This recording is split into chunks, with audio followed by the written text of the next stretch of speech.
The secret code of dating apps you don't know. Tinder and love? Let's vice versa it. French is the language for love, English for business, and Spanish for God. This quote is not only an invention attributed to various historical figures, but it is also completely outdated. Because leaving business and gods aside, Spanish is the language of love. And it's not an opinion, but the result of a study that analyzed 100,000 words extracted from Netflix, from current song titles and lyrics, and from the New York Times. The research studied Spanish, Chinese, English, French, Portuguese, Arabic, Indonesian, Korean, Russian, and German. The study from the University of Vermont is signed by 14 researchers, and its title is The Conclusion. Human language reveals a universal positivity bias. The phenomenon was already known. It's called the positivity bias or Pollyanna principle. What we didn't know is that it occurred in any human language, with Spanish capturing the greatest bias. The research points to Spanish as the most positive language, which makes its speaker the most capable of finding a partner. After all, flirting is convincing the other person through speaking that they will be much happier with you than without you. In this new digital era, more than half of couple relationships begin on dating apps, so it seems like a good idea to update ourselves and learn the new language of love. Not Spanish, obviously, but the Tinder-ish language itself, the one that has been used for over a decade, and one that has exceeded its original use on dating platforms and has become the universal language of love. In March 2023, in what was advertising strategy, Tinder published a dictionary so you wouldn't get lost flirting. It was announced as a way for millennials to get clear on the way Gen Z speaks. According to the company's internal data, 62% of its users between 18 and 25-year-old felt that they spoke a different language than older users. But beyond the commercial intentions of the app, what was interesting was the impact on social network, which confirmed the existence of this new language of love, how fluently some people navigate it, and how lost are others at understanding it. However, there are many other apps, and Tinder no longer monopolizes the creation of terms in this new language of love. But it is referenced as the origin of some of the most popular terms, like having a crush on someone. It means, in classic language, that someone caught your eye, or if it was more intense, love at first sight. It does not necessarily imply a physical world encounter. It is rather the indication that you can start a relationship digitally.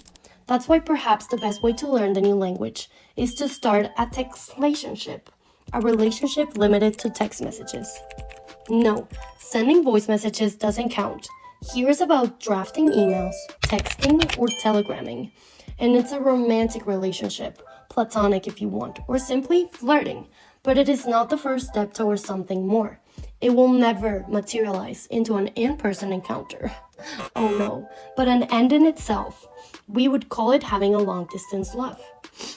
It may sound strange depending on your generation and what you're accustomed to, but the new language is not the whimsical adoption of terms, but the search for a mode of expression for new love customs and practices that did not exist in the past. That's precisely why there's something important to keep in mind in this new language. Our dictionary terms lack the meaning and nuance that new generation wants to give them. For example, the traditional flirting is doing cushioning, but with the nuance of keeping the interest of several contacts alive in case your chosen date fails you. If you're thinking about a sexual encounter or first physical date, you select a handful of contacts creating an agenda. You put one at the top, and if they say no, you move on to the next. But of course, it doesn't work to try aimlessly. You have to have seduced or interest those people a bit. Additionally, you can be the passive part of cushioning. For that, there is also a word. You're being benched. You're left on the waiting list to go after another who they preferred before you. You'll notice because that contact is not very communicative, contacts you occasionally with renewed sympathy, but without deciding on anything. If others fail, who knows, you might top the list. But if you're interested in them taking the first step, the idea would be to get friends or acquaintance to ship you, that is, play Cupid trying to make you a couple. This, which would not be possible on dating apps, does work on Instagram, which since 2022 has become the preferred network for flirting. You might feel the urge to consult the dictionary at this point. Calm down. Being fluent in this new language is just the first step.